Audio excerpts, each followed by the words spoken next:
नमस्कार और the explainer में आपका स्वागत है। चलिए आज एक सफर पर चलते हैं, एक ऐसे सपने की दुनिया में जो कभी पूरा ही नहीं हो पाया। आज हम एस टी कोलरिज की मशहूर कविता कुबला खान के रहस्यों को परत दर परत खोलेंगे, जो खुद एक अधूरे सपने से पैदा हुई थी। जरा सोचिए, कविता शुरू होते ही हमें एक ऐसी जगह ले जाती है जो नामुमकिन सी लगती है। एक तरफ सूरज की रोशनी में नहाया हुआ एक आलीशान महल और ठीक उसी के साथ बर्फीली अंधेरी गुफाएं। गर्मी और सर्दी, रोशनी और अंधेरा एक ही जगह पर, ये कैसे मुमकिन है ना अजीब बात। यही वो गहरा रहस्य है जो इस सपने के दिल में बसा है। अब इस सपने को ठीक से समझने के लिए हमें पहले सपने देखने वाले को समझना होगा, क्योंकि यकीन मानिए इस कविता के बनने की कहानी खुद कविता से कम ड्रामेटिक नहीं है। ये एक ऐसी विजन की कहानी है जो अपने चरम पर पहुंचने से ठीक पहले टूट गई। तो मिलिए सैमुअल टेलर कोलरिज से। ये रोमांटिक मूवमेंट के उन कवियों में से थे जिनकी कल्पना की कोई सीमा नहीं थी। उनकी एक कह सकते हैं सुपर पावर थी। वो ना अनहोनी चीज़ों को, मतलब सुपरनैचुरल को, इतना असली बना देते थे कि आपको लगेगा अरे ये तो सच में हो सकता है। और कुबला खान इसका सबसे बेहतरीन सबूत है। तो हुआ यूं कि कोलरिज बीमार थे और एक दवाई के असर में कुबला खान के बारे में कुछ पढ़ते पढ़ते सो गए, और फिर उन्हें आया 3 घंटे का एक जबरदस्त, एकदम विविड सपना। जब वो उठे तो उन्हें सपने की एक एक डिटेल याद थी। वो फौरन उसे लिखने बैठ गए। वो लिख ही रहे थे कि तभी दरवाजे पर किसी ने दस्तक दी। पॉरलॉक से एक आदमी आया था और बस वो धागा टूट गया।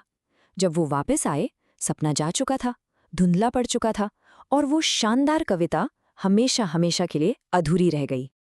तो चलिए अब उस सपने के अंदर चलते हैं। हमारी यात्रा शुरू होती है एक ऐसी जगह से जिसे इंसान ने बनाया है, सम्राट कुबला खान का शानदार स्वर्ग, उसका प्लेजर डोम।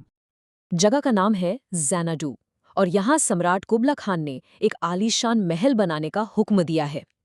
यहाँ से बहती है एल्फ नाम की एक पवित्र नदी, जो ऐसी गुफाओं से गुजरती है जिन्हें किसी इंसान ने आज तक नापा नहीं। और कहाँ जाके मिलती है? एक सनलेस सी में, एक ऐसा समंदर जिसने कभी सूरज देखा ही नहीं। कितना रहस्यमयी है ना। अब ये कोई छोटा मोटा महल नहीं है। इसके चारों तरफ सोचिए 10 मील की जमीन को दीवारों और मीनारों से घेर दिया गया है, एकदम सुरक्षित। और अंदर अंदर हैं खूबसूरत बगीचे, महकते हुए पेड़ और बलखाती हुई छोटी छोटी नदियां। मतलब ये एक ऐसी दुनिया है जो पूरी तरह से इंसान के काबू में है, परफेक्ट, ऑर्डर्ड। लेकिन इस परफेक्ट दुनिया के ठीक नीचे कुछ और भी है। अब सपना एक बिल्कुल अलग मोड़ लेने वाला है। अब हम सामना करेंगे कुदरत की असली जंगली ताकत का, वो ताकत जिसे इंसान कभी कंट्रोल नहीं कर सकता। यहाँ पर है एक डीप रोमांटिक कैज़म, मतलब एक बहुत ही गहरी रहस्यमयी खाई। ये एक सैवेज प्लेस है, मतलब जंगली, बेकाबू, पर साथ ही ये होली एंड एन्चांटेड भी है, यानी पवित्र भी है और जादुई भी। और फिर कोलरिज एक ऐसी इमेज देते हैं जो दिमाग में बस जाती है। वो कहते हैं ये जगह ऐसी है जैसे घटते हुए चांद की रोशनी में कोई औरत अपने डीमन लवर के लिए रो रही हो। कितना डरावना और फिर भी कितना खूबसूरत है ना ये ख्याल। तो अब देखिए हमारे सामने दो बिल्कुल अलग तस्वीरें हैं। एक तरफ इंसान का बनाया हुआ कंट्रोल, उसका order, stately pleasure dome, gardens bright, और दूसरी तरफ कुदरत का wild uncontrollable chaos, deep romantic chasm, savage place. और यही इस कविता की जान है, ऑर्डर और क्योस की ये टक्कर। अब जरा इस खाई के अंदर झांकते हैं। वहां क्या हो रहा है?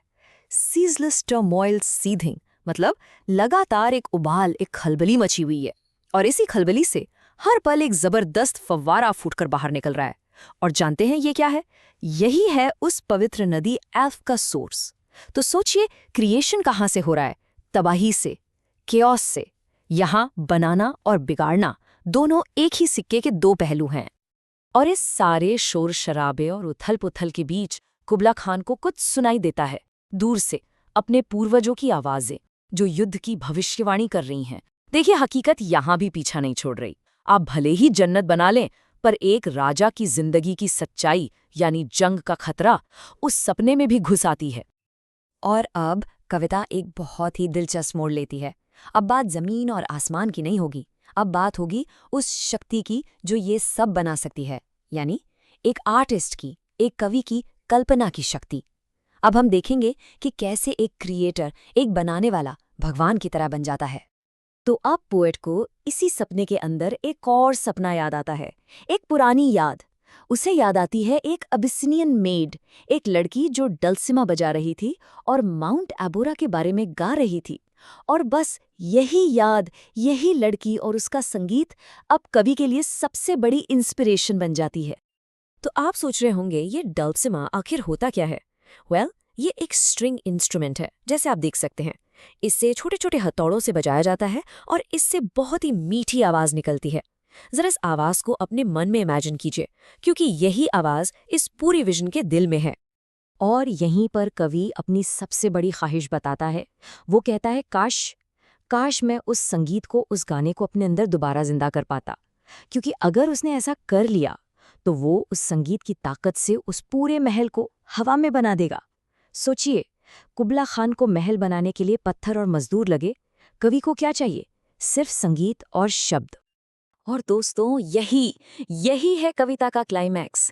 कवि इमेजिन करता है कि जब वो अपनी कला से उस महल को बनाएगा तो लोग उसे सच में अपनी आंखों से देख पाएंगे और उसे देखकर वो डर जाएंगे। वो चिल्लाएंगे, बचो, इससे बचो। उसकी चमकती आंखें और हवा में लहराते बाल देखकर लोग खौफ खा जाएंगे। इस एक पल के लिए वो कवि सिर्फ एक इंसान नहीं है, वो एक दैवीय शक्ति बन गया है। लोग क्या करेंगे?